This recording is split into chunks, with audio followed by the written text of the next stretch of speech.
ودناكوا تغطية حصرية، والنهارده بقى في كواليس اليوم الواحد لمعسكر الحكام الميني فوتبول، ومعانا رئيس لجنة حكام منطقة القاهرة الكابتن ابراهيم عبد الوهاب. كنا عايزين نسألك عن اليوم الجميل ده والاجتماع، شايف ما شاء الله حكام الميني فوتبول كلهم النهارده في اجتماعهم. كنا عايزين نعرف كواليس النهارده الفطار الجماعي ده، واحساسك ايه كالنهارده رئيس اللجنة المنظمة؟ لو عايز نقول حاجة للحكام النهارده نقول لهم ايه؟ الحمد لله احنا النهارده عاملين احتفال، عاملين تكريم عملي واستغلينا الموقف وعملنا تكريم للحكم علاء زيدان بمناسبه اختياره وتمثيل مصر في البطوله الافرو امريكيه في البرازيل ان شاء الله في يوليو.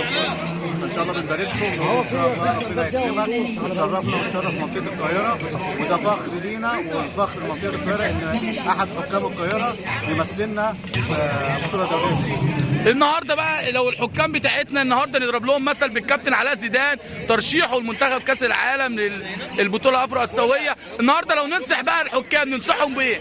نقول لهم ايه؟ اشتغل على نفسك، اهتم، اعرف ان بادائك ومجهودك وفنياتك والتزامك هتقدر توصل اللي انت عايزه. بالنسبه بقى للفطار الجميعي ده لو نهنئ الشعب المصري كله نهنئ كل الحكام النهارده نقول لهم ايه؟